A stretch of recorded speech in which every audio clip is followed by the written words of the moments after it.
Phone charge দেওয়ার আগে অবশ্যই মাথায় রাখুন এই কয়েকটি বিষয়। আপনার একটি ছোট্ট ভুলে হয়ে যেতে পারে মারাত্মক বিপদ। অনিচ্ছাকৃত একটি সামান্য ভুলে ব্লাস্ট হয়ে যেতে পারে আপনার মোবাইল। দামি ফোন হোক বা কম দামি, মোবাইল থেকে মারাত্মক ক্ষতি হতে পারে আপনারও। এখন প্রশ্ন হতে পারে, তাহলে বিপদ এড়াবো কিভাবে? ফোন চার্জ দেওয়ার আগে অবশ্যই মাথায় রাখুন এই কয়েকটি বিষয়। এই ছোট কয়েকটি বিষয় মাথায় রাখলেই আপনার ফোন থাকবে সুরক্ষিত। মনে রাখবেন, ফোন চার্জ দেওয়ার সময়ই সমস্যা হয়, ব্যাটারি ফেটে ব্লাস্ট হয় ফোন। তাই বিপদ এড়াতে সবার আগে ফোনের ব্যাটারি ঠিক রাখা জরুরি। তাই এই কয়েকটি বিষয় অবশ্যই মাথায় রাখবেন। নাম্বার 1, চার্জ দেওয়ার সময় অবশ্যই ফোনের কভার খুলে রাখুন। ফোন ঠিক রাখার জন্য আমরা মোবাইলে কভার ব্যবহার করি, তবে এই কভার থেকে হতে পারে মারাত্মক বিপদ। আসলে ফোন চার্জ দেওয়ার সময় ব্যাটারি অনেক গরম হয়ে যায়। ফোনে কভার থাকায় তাপ ফোনের মধ্যে আটকে থাকে। অনেক সময় অতিরিক্ত গরম হয়ে ফোন ব্লাস্ট হয়ে যায়। তাই এবার থেকে ফোন চার্জ দেওয়ার সময় অবশ্যই ফোনের কভার খুলে রাখবেন। নাম্বার 2, ফোনের নির্দিষ্ট চার্জার দিয়েই ফোন চার্জ দিন। অনেক সময় আপনি নিজের চার্জার না পেয়ে অন্যান্য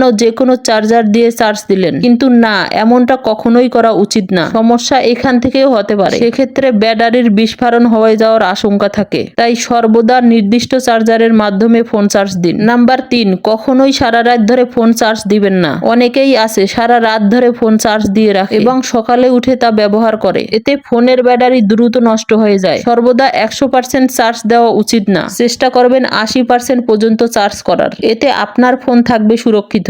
নাম্বার 4, লক্ষ্য রাখুন ব্যাটারি যেন 20% এর নিচে না হয়। সর্বদা 100% চার্জ যেমন সুরক্ষিত নয়, তেমনি 20% এর নিচে নামলেও ফোন ব্যবহার করা উচিত না। চেষ্টা করবেন ফোনের ব্যাটারি 20% রেড সিগন্যাল দিলেই চার্জ করার। নাম্বার 5, ফোন চার্জ দেওয়া অবশ্যই ফোন ব্যবহার করা থেকে বিরত থাকুন। অনেকেই আছেন ফোন চার্জ দিয়ে ফোন ব্যবহার করতে থাকেন, কিন্তু এটা যে কতটা ক্ষতিকর আপনি ভাবতেও পারবেন না। আর যাই করুন, এই ভুলটা কখনোই করবেন না। এতে ফোনের তো ক্ষতি হবেই, সাথে আপনিও বিপদে পড়তে পারেন। তাই এবার থেকে ফোন চার্জ দেওয়ার আগে এই প্রতিটি বিষয়ে মাথায় রাখবেন। তাই নিজেও সচেতন থাকুন এবং অন্যকে সচেতন করতে ভিডিওটা শেয়ার করে দিন।